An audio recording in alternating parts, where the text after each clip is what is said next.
Okay, let's talk about the train derailment and more information. I've been covering the Ohio stuff for a while. This past week, I covered it multiple times. You don't really get to hear a lot about what's going on in Ohio for some weird reason from mainstream media, but I'm sure like the fact that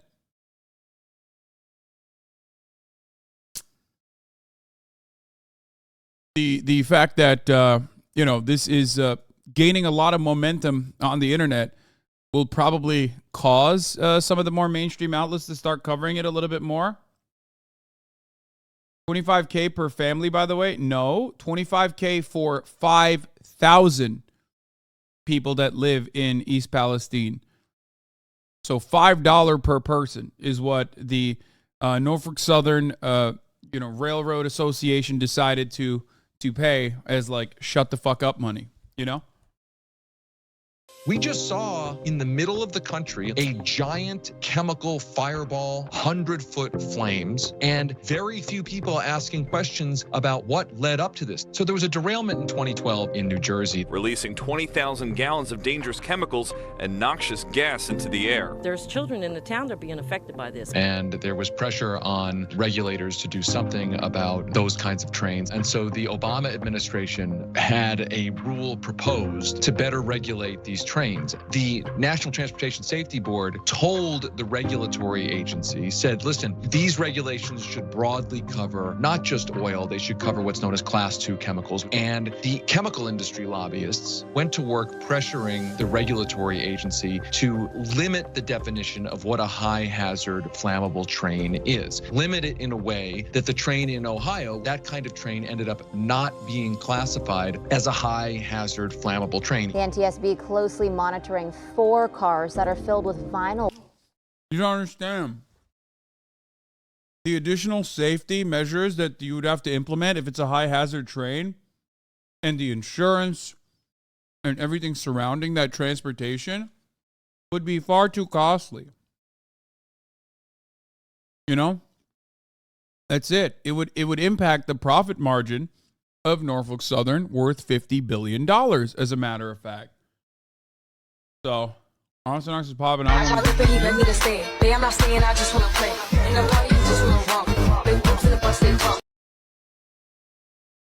Okay.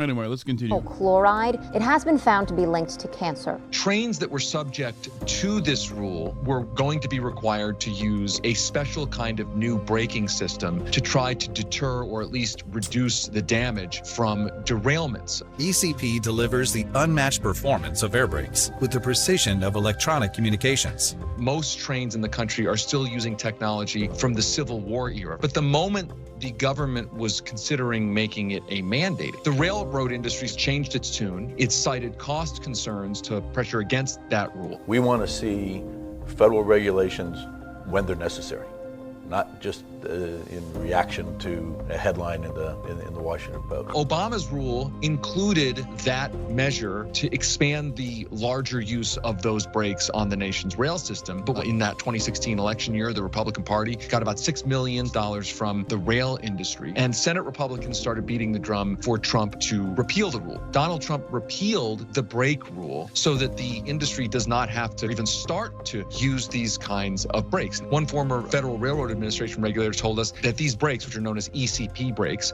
would have mitigated a disaster like this. And we just learned today, after the publication of our story, federal officials told us that this train did not have those brakes on the train.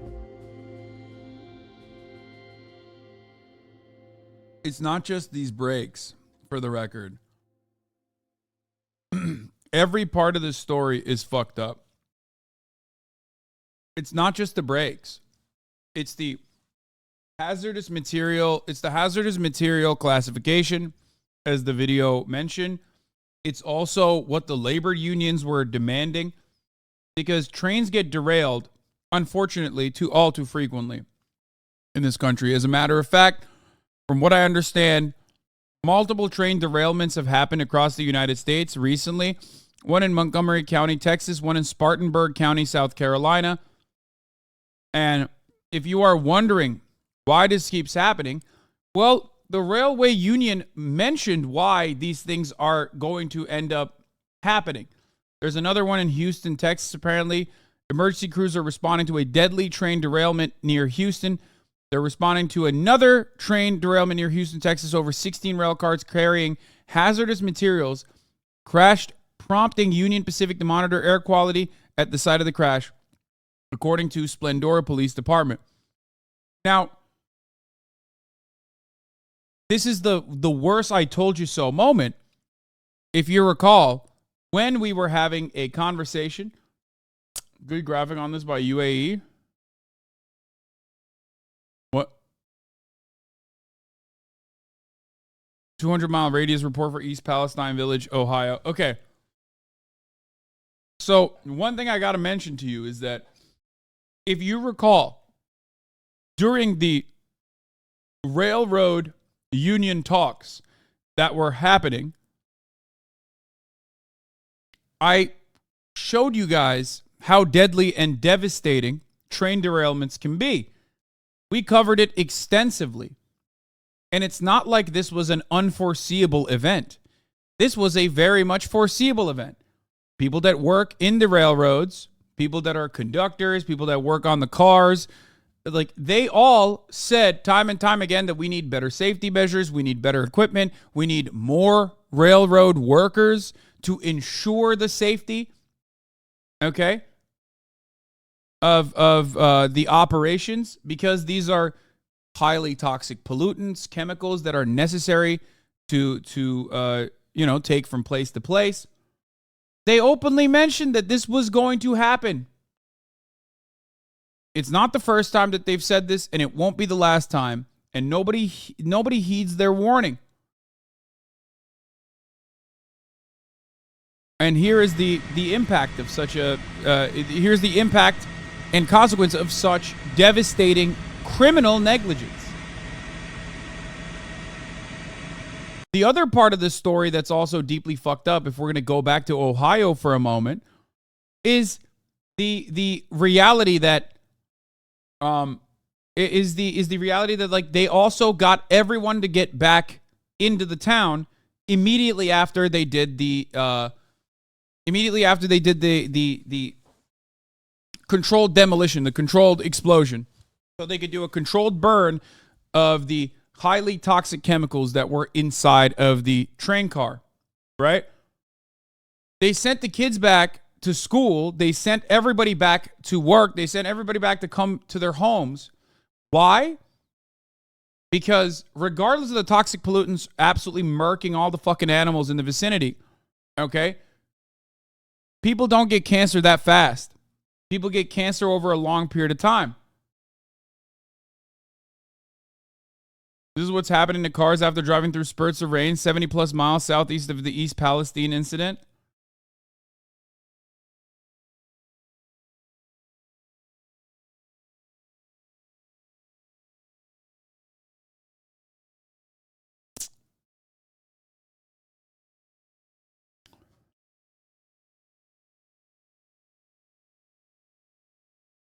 Anyway, it looks like salt, to be honest. Yeah, I don't know what this is. But the point is, and we've covered this a lot. Chem student here taking a quick look at the actual chemical that's been spilled, vinyl chloride, and what happens to it when it's burned, raises a ton of alarms. Like, basically, what ended up happening is that they have the account that posted that is a Christo-fascist. What?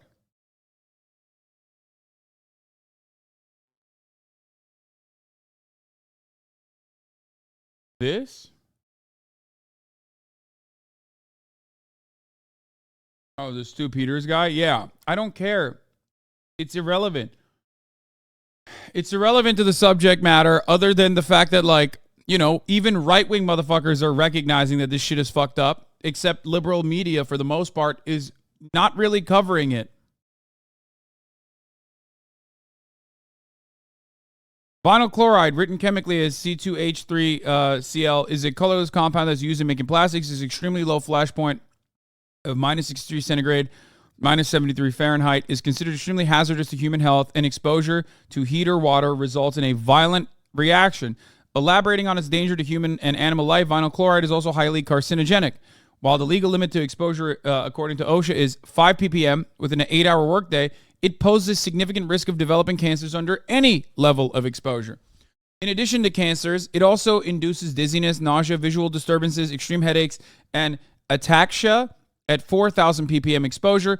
Above the 12,000 ppm exposure can bring about cardiac arrhythmia, RADS, and fatal respiratory failure, but the worst shit happens when it catches fire. When vinyl chloride undergoes combustion, it's always a violent process, but when it's over, it decomposes into carbon monoxide, carbon dioxide, hydrogen chloride, and phosgene.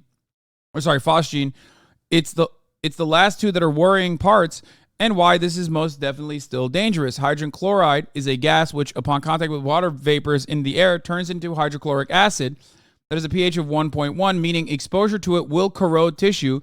Even short exposure can lead to blindness, severe burns, and mouth, throat, and stomach damage.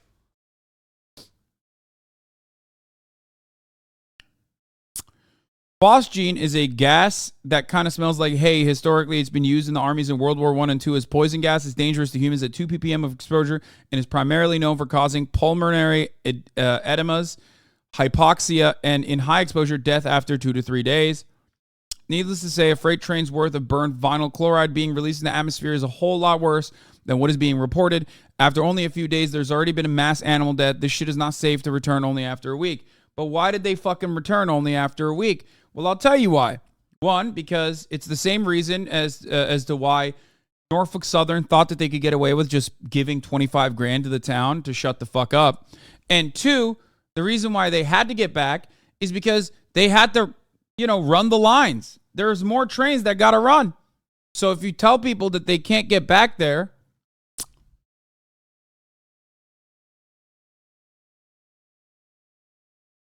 if you tell people they can't get back there, but then trains are still running through, that means that you didn't do your, you didn't do the cleanup well enough. You have to also look at the well waters. You have to consistently, for a month, for a couple months at least, keep analyzing the natural water supply keep testing the water supply to ensure that these unique chemicals have not made its way into the drinkable water. This is something that you have to do. It's ridiculous that they were just just get back. Just get in there. Who cares? Fuck it. YOLO. 3 additional chemicals were discovered on East Palestine train derailment, by the way.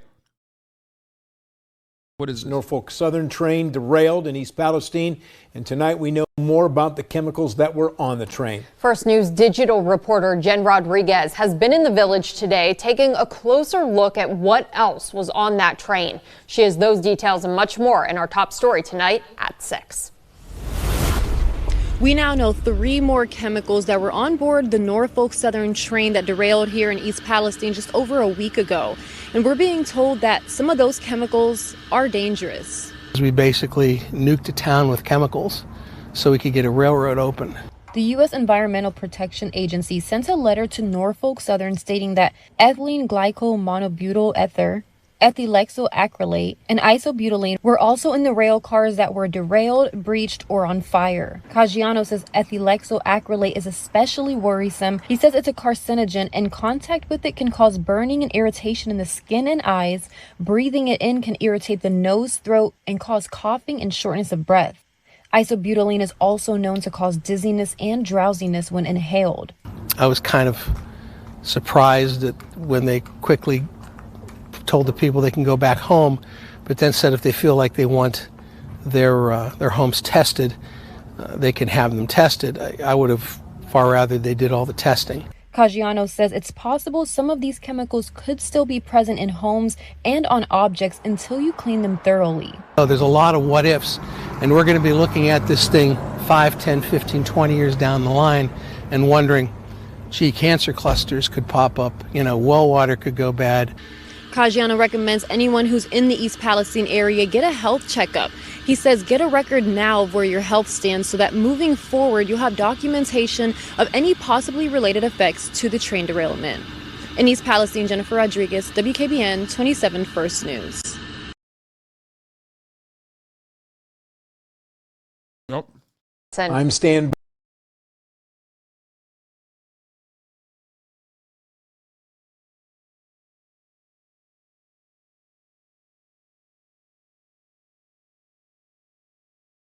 Like, how'd they discover the new chemicals when, what are we acting like they didn't fucking know? Like, you think Norfolk Southern didn't know what they were transporting? That they had no accounts for everything that they were transporting?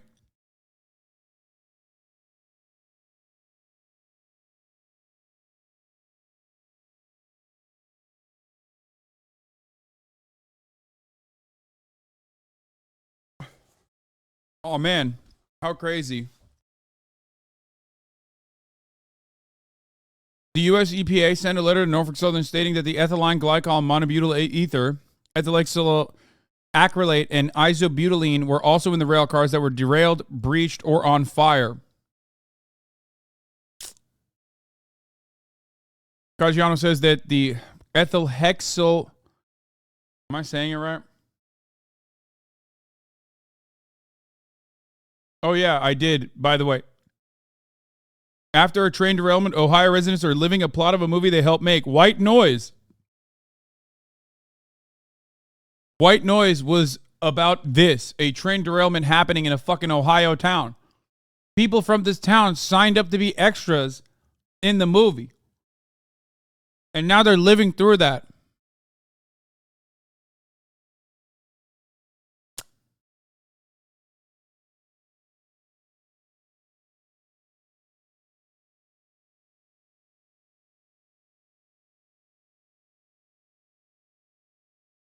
What do you say to the centrists on the timeline who are insisting this is social media panic? I think there is an element of social media panic caused here, 100%. Yeah, for sure. People don't trust the federal government. People don't trust the government in general. People don't trust the federal agencies like even the EPA. And that is a hard battle. The EPA and the federal government are supposed to fight back and fight for that goodwill every step of the way by doing exactly the opposite of what they've been doing so far. So, on top of that, when you have a severe lack of reporting on the matter, people have understandable fucking questions about what the hell's going on. But as far as the centrists on the timeline who are insisting that the water isn't contaminated or nobody's died yet, they're fucking freaks. Because as soon as this shit happened and I covered it, what did I tell you? Stuff like this happens all the time. The problem is you never see the impact of it. The reason why Norfolk Southern can get away with like a 25 grand fucking hush money payment that is like literally more insulting than anything else is because people don't die immediately. The human body is a very unique and adaptive thing, an adaptive organism, which means you won't hear about it right now. You'll hear about it a decade down the line when, as the hazardous material expert also correctly pointed out, there are cancer clusters happening in East Palestine, Ohio for no reason, or birth defects that are happening in East Palestine, Ohio for no fucking reason.